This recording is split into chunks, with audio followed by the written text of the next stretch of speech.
નમસ્કાર. આજની આ અત્યંત મહત્વપૂર્ણ અને જનજાગૃતિ માટેની ખાસ સમજૂતીમાં આપ સૌનું સ્વાગત છે. આપણે સીધી જ વાત પર આવીએ, કારણ કે આજે આપણે એક એવા વિષયની ચર્ચા કરવાના છે જેના વિશે સમાજમાં ખરેખર વધુ ખુલ્લીને વાત થવી જોઈએ, અને તે છે ઉગ્રતા અને દુર્વ્યવહારનું મનોવિજ્ઞાન. લુણાવાડાની ઉર્મી માઇન્ડ એન્ડ બ્રેન હોસ્પિટલના કન્સલ્ટન્ટ ન્યુરોસાઇકિયાટ્રિસ્ટ ડોક્ટર મુકુંદરાય ડિંડોર દ્વારા આ ખાસ માહિતી આપણને પૂરી પાડવામાં આવી છે. આ સમજૂતી પાછળનો મુખ્ય હેતુ એ જ છે કે આપણે દુર્વ્યવહાર પાછળના વાસ્તવિક મનોવિજ્ઞાનને સમજી શકીએ અને સંબંધોમાં રહેલા જોખમોને સમયસર ઓળખી શકીએ. તો ચાલો કોઈપણ વિલંબ વિના શરૂઆત કરીએ.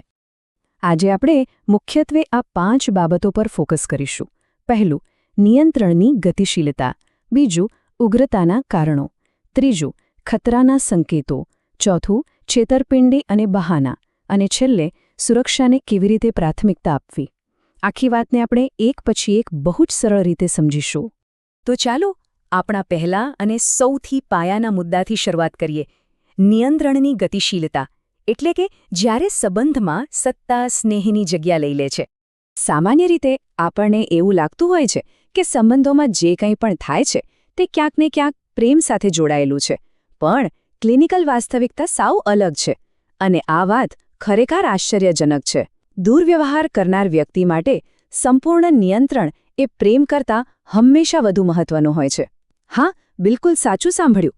દુર્વ્યવહારનો પાયો પ્રેમ કે લાગણી નથી, પણ સામી વ્યક્તિ પર પોતાનું સંપૂર્ણ વર્ચસ્વ જમાવી રાખવાની એક મૂળભૂત ઈચ્છા છે. જ્યારે એક વ્યક્તિ બીજી વ્યક્તિ પર સતત અને સંપૂર્ણ કાબૂ ઈચ્છવા લાગે, ત્યારે તે સંબંધ પ્રેમનો નહીં પણ માત્ર સત્તાનો ખેલ બની જાય છે. હવે પ્રશ્ન એ થાય કે આ બધું અચાનક ઉગ્ર કેમ બની જાય છે? આપણો બીજો વિભાગ એ જ છે, ઉગ્રતાના કારણો અથવા ટ્રિગર્સને ઓળખવા. ડોક્ટર ડિંડોર બહુ જ સ્પષ્ટ રીતે સમજાવે છે કે દુર્વ્યવહાર કરનાર વ્યક્તિ ક્યારે ભડકે છે. વિચારો કે પીડિત વ્યક્તિ અચાનક જ પોતાના માટે કેટલીક મર્યાદાઓ એટલે કે બાઉન્ડ્રીઝ નક્કી કરે છે, અથવા તો વારંવાર કરગરવાનું કે સમજાવવાનું જ બંધ કરી દે. જ્યારે કોઈ વ્યક્તિ ભાવનાત્મક રીતે સ્વતંત્ર બને, આર્થિક રીતે પગભર થાય અથવા દુર્વ્યવહાર વિશે અન્ય લોકોને વાત કરવાની હિંમત બતાવે ને, ત્યારે સામેવાળી વ્યક્તિના મનમાં ભારે અસલામતી ઊભી થાય છે. સૌથી મોટો ઝટકો ત્યારે લાગે છે જ્યારે પીડિત વ્યક્તિ અપેક્ષા મુજબ ડરવાની કે રડવાની પ્રતિક્રિયા આપવાનું જ બંધ કરી દે. બસ આ જે પોઈન્ટ છે જ્યાં નિયંત્રણ છૂટવા લાગે છે અને પરિસ્થિતિ અત્યંત ઉગ્ર બની જાય છે. આવી ઉગ્રતા ધીમે ધીમે કયું સ્વરૂપ લે છે? ચાલો ત્રીજા વિભાગમાં જોઈએ. ખતરાના સંકેતો, જે છેતરપિંડીથી લઈને શારીરિક હિંસા સુધી પહોંચી શકે છે. શરૂઆત ક્યારે સીધી મારઝૂડથી નથી થતી. પહેલાં તો મનોવૈજ્ઞાનિક રમતો રમાય છે. પીડિતને જ દૂષિત ઠેરવવામાં આવે, ગેસલાઇટિંગ થાય, એટલે કે વ્યક્તિને પોતાના જ વિચારો અને યાદદાશ્ત પર શંકા થવા લાગે એવું વર્તન કરાય. ધમકાવવામાં આવે અથવા તો વાતચીત સાવ બંધ કરીને મૌન ધારણ કરી લેવામાં આવે. પણ સાવધાન, જ્યારે આ માનસિક યુક્તિઓ કામ કરવાનું બંધ કરે છે, ત્યારે સીધું શારીરિક હિંસાનું પગલું આવે છે.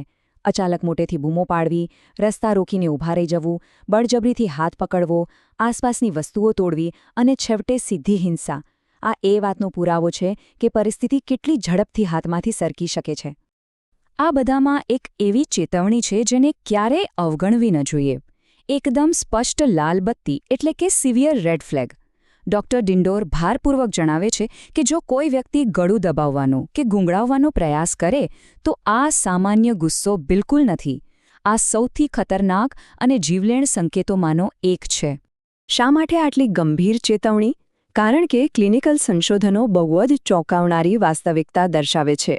રિસર્ચ સ્પષ્ટપણે સાબિત કરે છે કે ગળું દબાવવાની ક્રિયા અને ભવિષ્યમાં થનારા ગંભીર કે જીવલેણ નુકસાન વચ્ચે સીધો સંબંધ છે.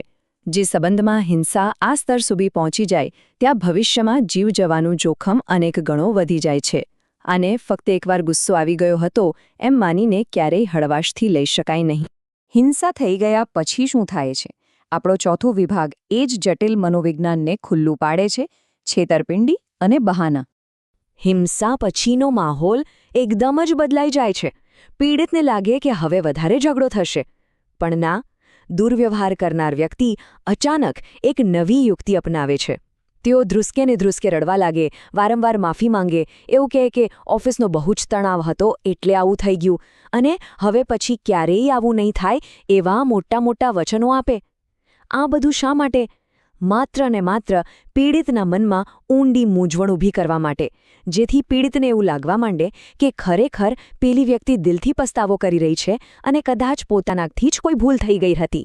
ક્યારેક આવા વાક્યો સાંભળવા મળે છે ને કે હું તને બહુ પ્રેમ કરું છું એટલે જ ગુસ્સામાં કાબૂ ગુમાવી બેઠો, અથવા તે જ મને આવું વર્તન કરવા મજબૂર કર્યો, કે પછી જો તારા જ વર્તનને કારણે મારે હાથ ઉપાડવો પડ્યો.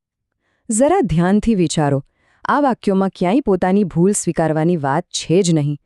આ બહુ જ ચાલાકીથી રમાતી મનોવૈજ્ઞાનિક રમત છે, જેમાં પોતાની હિંસાનો પૂરો દોષ સામેવાળી વ્યક્તિના માથે જ ઢોળી દેવામાં આવે છે. આ સમજૂતીનો કદાચ સૌથી શક્તિશાળી અને આંખ ઉઘાડનારો મુદ્દો આ જ છે: બહાના અને વાસ્તવિકતા વચ્ચેનો તફાવત. બહાનું હંમેશા એવું હોય છે કે તણાવ કે પ્રેમને લીધે અચાનક કાબૂ ગુમાવી દીધો. પણ ડૉક્ટર ડિંડોરની ક્લિનિકલ વાસ્તવિકતા શું કહે છે? દુર્વ્યવહાર એ કાબૂ ગુમાવવાનું પરિણામ નથી. તે એક પસંદગી છે, એક ચોઇસ છે. દુનિયામાં એવા લાખો લોકો છે જેમને સખત ગુસ્સો આવે છે, જેઓ ભારે માનસિક તણાવમાંથી પસાર થતા હોય છે. પણ શું તેઓ બીજા લોકો પર શારીરિક હુમલા કરવા લાગે છે? બિલકુલ નહીં. ગુસ્સો આવવો એ સ્વાભાવિક હોઈ શકે, પણ કોઈની પર હિંસા કરવી એ હંમેશા વ્યક્તિની પોતાની પસંદગી જ હોય છે. હવે જ્યારે આપણે આખું મનોવિજ્ઞાન સમજી લીધું છે, તો સૌથી મહત્વની વાત પર આવીએ. આપણો છેલ્લો વિભાગ: સુરક્ષાને પ્રાથમિકતા કેવી રીતે આપવી. જો ક્યારે શારીરિક આક્રમકતાનો સામનો કરવાનો આવે તો આ 4 પગલાં હંમેશા યાદ રાખવા જોઈએ.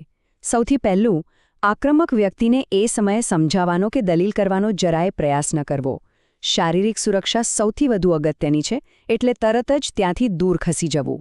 બીજું, જો પરિસ્થિતિ સુરક્ષિત લાગે તો શું બન્યું હતું તેની તારીખો અને સમય સાથે નોંધ રાખવી. ત્રીજું અને બહુ જ મહત્વનું, આવી વાતોને ક્યારે છુપાવી ન રાખવી. પોતાના વિશ્વાસુ મિત્રો કે પરિવારજનોને આ વિશે ચોક્કસ જાણ કરવી. અને ચોથું, યોગ્ય મદદ માંગવામાં સંકોચ ન કરવો. ઘરેલું હિંસા સામે રક્ષણ આપતી સ્થાનિક સંસ્થાઓ કે હેલ્પલાઇનનો સંપર્ક કરવો. યાદ રહે, જીવન અને સલામતીથી વિશેષ કંઈ જ નથી. આજની આ સઘન સમજૂતીના અંતે એક બહુ જ વિચારવા જેવો પ્રશ્ન સામે આવે છે. જો આપણે આ નિયંત્રણની ગતિશીલતા અને શરૂઆતના ખતરાના સંકેતો વિશે સમાજમાં ખરા અર્થમાં જાગૃતિ લાવીએ, તો શું આપણે હિંસા વધે તે પહેલાં જ કોઈ નિર્દોષનો જીવ બચાવી શકીએ ખરા? ચોક્કસ બચાવી શકીએ, કારણ કે સાચી માહિતી એ જ સૌથી મોટી તાકાત છે. ડૉક્ટર મુકુંદરાય ડિંડોર દ્વારા અપાયેલું આ જ્ઞાન માત્ર સાંભળીને ભૂલી જવા માટે નથી, પરંતુ આપણી આસપાસ ક્યાંય પણ થતા દુર્વ્યવહારને પારખવા અને તેને અટકાવવા માટેનું એક બ્રહ્માસ્ત્ર છે. જો આ સંકેતોને વહેલા ઓળખી લેવામાં આવે તો ભવિષ્યની મોટી દુર્ઘટનાઓને ચોક્કસપણે ટાળી શકાય છે. આ બાબતો પર ઊંડાણપૂર્વક વિચાર કરો, સુરક્ષિત રહો અને હંમેશા જાગૃત રહો. સમય કાઢવા બદલ ખૂબ ખૂબ આભાર.